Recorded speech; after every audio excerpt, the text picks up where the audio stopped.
नमस्कार, मैं हूं आपके साथ लक्ष्मी। हेमंत सोरेन की गिरफ्तारी के बाद राजनीति में आई कल्पना सोरेन झारखंड विधानसभा चुनाव में इंडिया गठबंधन का चेहरा बनकर उभरी हैं। उनकी रैलियों में उमड़ रही भीड़ ने बीजेपी की चिंता बढ़ा दी है, पर पूरे कैंपेन के दौरान बीजेपी कल्पना सोरेन पर सीधा हमला करने से बचती हुई नजर आई।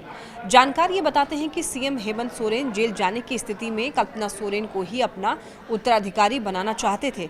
इसके लिए गांडे विधायक सरफराज अहमद से त्यागपत्र देकर पहले ही कल्पना सोरेन के लिए सीट भी खाली करा लिया गया था, लेकिन ऐन मौके पर परिवार के सदस्य और जामा विधायक सीता सोरेन ने पहले ही कल्पना सोरेन के नाम पर अपनी आपत्ति दर्ज कराते हुए सीएम पद के लिए खुद का नाम आगे किया था, जिसके कारण मौके की नज़ाकत को समझते हुए हेमंत सोरेन ने चंपाई सोरेन को जिम्मेदारी सौंपने का फैसला किया। कल्पना का जन्म जो है वो ओडिशा के मयूरभंज जिले में हुआ और वहीं प्रारंभिक शिक्षा भी हुई उनकी। मार्च महीने में राजनीति में एंट्री के साथ ही लोकसभा चुनाव का ऐलान हो गया।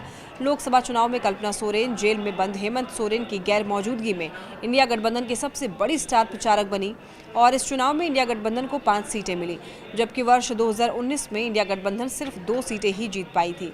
इस चुनाव की सबसे खास बात ये रही कि आदिवासियों के लिए आरक्षित सभी सीटों पर इंडिया गठबंधन को जीत मिली।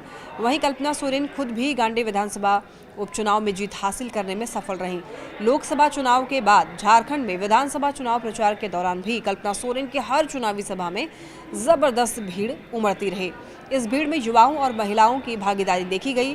राजनीतिक विश्लेषकों का ये मानना है कि कल्पना सोरेन ने अपने राजनीतिक प्रतिद्वंदियों के खिलाफ लंबी लकीर खींच दी है। अधिकांश मौकों पर यह भी देखा गया है कि भीड़ जुटाने में कल्पना सोरेन अपने पति हेमंत सोरेन से भी आगे निकल गई। कल्पना सोरेन की रैली में उमड़ी भीड़ ने बीजेपी नेताओं के लिए चिंता बढ़ा दी। हालांकि जिस तरीके से कल्पना सोरेन के समर्थकों में युवा और महिलाओं का जनसैलाब दिखा, ऐसे में बीजेपी और एनडीए के अधिकांश नेता भी कल्पना सोरेन के खिलाफ सीधा हमला करने से बचते रहे और यही वजह है कि बीजेपी और एनडीए नेताओं के निशाने पर मुख्य रूप से हेमंत सोरेन और जेएमएम कांग्रेस के अन्य नेता ही रहे। जेएमएम की स्टार प्रचारक कल्पना सोरेन ने हर चुनावी सभा में सधे हुए अंदाज में अपनी बातें रखी। पूरे चुनाव अभियान के दौरान वो भीड़ का ध्यान खींचने और समर्थकों का उत्साह बढ़ाने में बेहद सफल नजर आई।